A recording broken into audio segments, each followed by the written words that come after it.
Les Français ont exterminé ses partisans et ont conservé sa tête au musée de l'Homme. Qui est Ahmed Bouziane, qui a mené la révolution Zahad Shah contre le colonialisme français. Au début de la colonisation française en Algérie, une révolution dirigée par Cheikh Ahmed Bouziane a eu lieu dans l'oasis de Zahad Shah, à la périphérie de Biskra, dans le sud de l'Algérie, et a duré 4 mois, du 16 juillet au 26 novembre 1849. Elle est devenue célèbre car c'est la première révolution à éclater après la fin de la résistance de l'émir Abdelkader al-Jazeri en 1847. La France extermine les 13 000 habitants de cette oasis. Ahmed Bouziane bin Ismaïl, né en 1799, est issu d'une famille bien connue de Biskra, de la tribu des Dawaouda. Il a été élevé dans une éducation islamique conservatrice, ayant mémorisé le Saint-Coran dès son plus jeune âge, avant de s'installer dans l'un des coins de la région de Ziban, où il a étudié l'école de pensée malékite. Dans les années 1830, au moment où l'Algérie tombe aux mains de l'occupation française, Cheikh Ahmed Bouziane se rend à Alger. C'est là qu'il a exercé le métier d'irrigateur, qui est l'un des métiers que les habitants de la région des Ziban ont monopolisé jusqu'à devenir un métier traditionnel.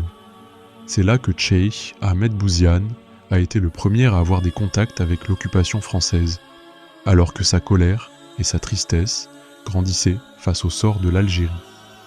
Quelques années plus tard, Ahmed Bouziane revient dans la région des Ziban pour travailler dans la culture du palmier dattier, car la région des Ziban était réputée pour ce type d'agriculture, et c'est de là que sont sorties les meilleures variétés de dattes au monde, dattes de Glénour. Au moment où l'émir Abdelkader commença à établir l'État moderne d'Algérie, il nomma Cheikh Ahmed Bouziane comme fonctionnaire local dans la région de Zahad Shah au début des années 1840 jusqu'à la chute de la région des Ziban aux mains de l'occupation française en 1844. La reddition de l'émir Abdelkader et l'arrêt de sa révolution ont eu un grand impact sur les Algériens. Immédiatement après cela, la France a commencé à poursuivre son expansion dans l'intérieur de l'Algérie et à imposer de lourdes taxes à la population locale afin de pouvoir contrôler la population et ce qu'ils possédaient. La France a également augmenté la taxe sur les palmiers en mars 1849 de 0,25 francs à 0,40 francs par palmier. Ibn Bouziane commença à préparer activement sa révolution. Il convoqua donc les chefs des tribus et des clans, et des délégations vinrent à lui de toutes parts pour étudier la situation et préparer les conditions nécessaires à la révolution, comme collecter de l'argent, acheter des armes, stocker des provisions, etc. Après cela, Cheikh Ahmed Bouziane est passé à une autre étape de la préparation de sa révolution, en incitant la population contre l'occupation française en ne payant pas d'impôts.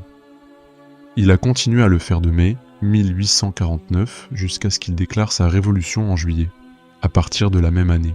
L'occupant français et son officier Herbillon n'eurent d'autre choix que d'anéantir complètement l'oasis de Zahad Shah afin de vaincre Cheikh Ahmed Bouziane qui s'était réfugié dans l'oasis.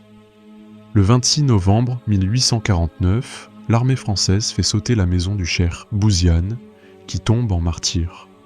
Le commandant militaire français, Herbillon, ordonne la décapitation du cheikh Bouziane, de la tête de son fils et de celle du cheikh Moussa al-Darkawi, et les accrocha à l'une des portes de la ville de Biskra. Puis les crânes de Bouziane et d'al-Darkawi furent envoyés au musée de Paris avec les crânes d'autres. Lors de son attaque contre l'oasis de Zahad Shah, la France a commis l'un de ses massacres les plus odieux en Algérie.